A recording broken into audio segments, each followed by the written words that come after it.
Rained like a bastard last night. Bit of a storm out there. Thunder in the background.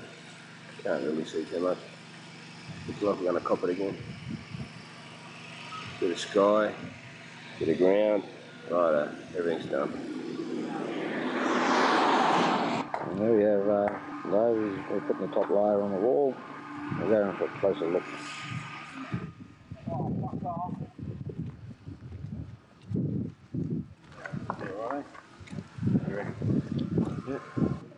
Well, has anyone got anything to say about CRA buying the place? Hey.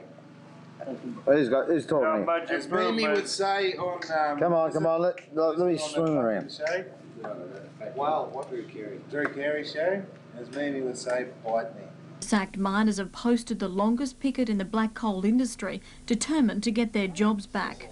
The case went to the Industrial Relations Commission, which ordered ARCO to make a record $4.5 million compensation payout to workers. The sackings were described as harsh and unjust. But the miners have suffered another blow. The full bench of the commission this week upheld an appeal, which means the mine doesn't have to re-employ the sacked miners. The miners say their fight has already cost the union more than $2 million and they'll take their fight to the federal court.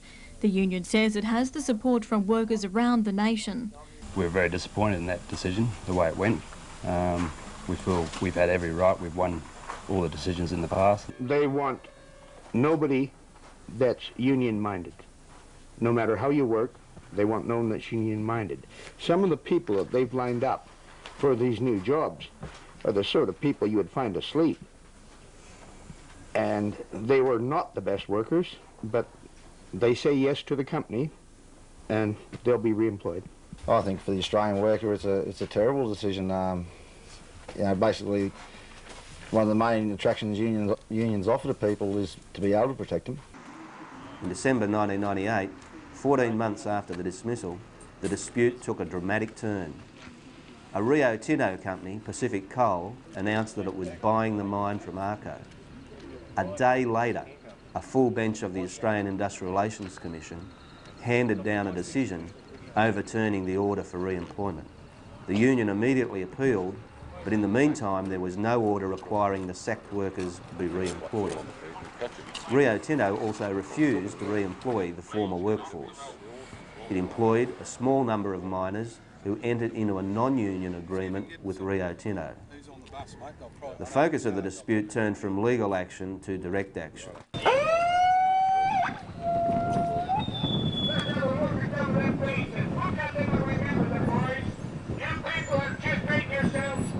When ARCO had the mine up for sale, there was a number of companies that were interested in buying.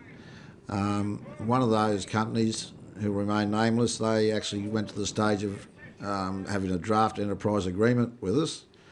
We had a number of meetings with them in New South Wales and in Queensland.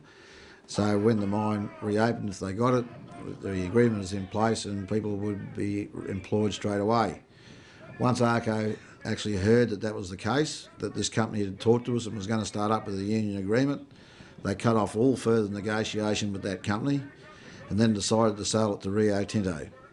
As we used to say, it was, we drove the Americans into the sea, but as they were leaving, they went and dropped an atomic bomb on us. You won't get a cop escort forever! I ain't you fucking feel you, maggot!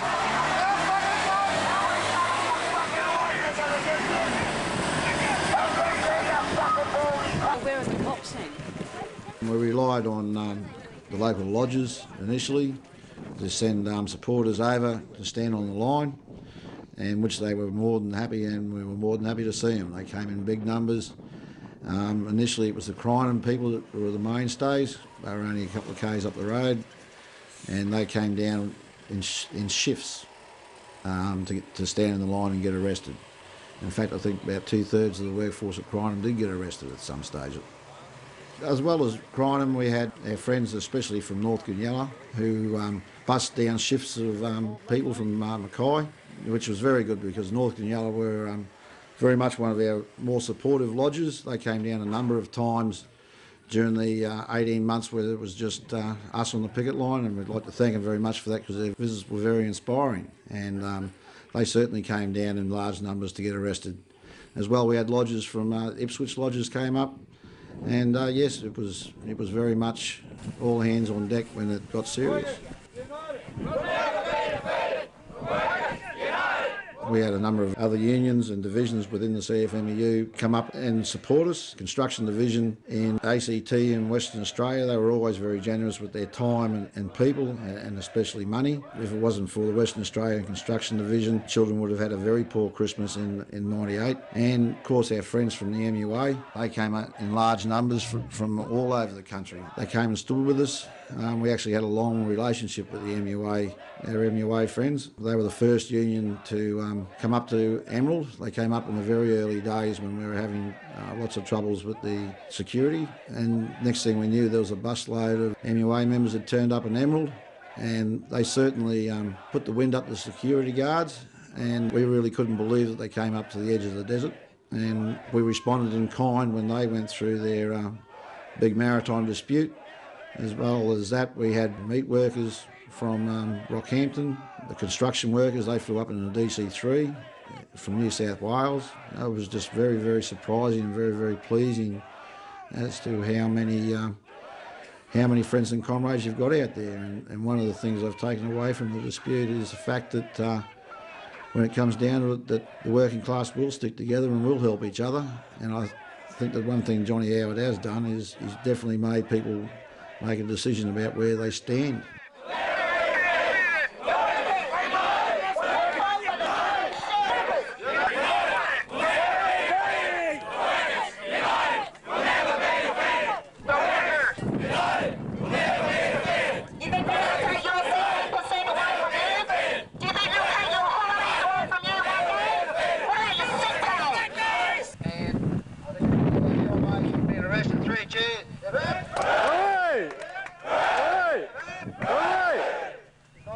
The union president, national president, vice president, district vice president all get locked up. And trade unionism. So, fellas, let's take a 5 to 10 minutes. Those who smoke have a smoke, but don't disperse.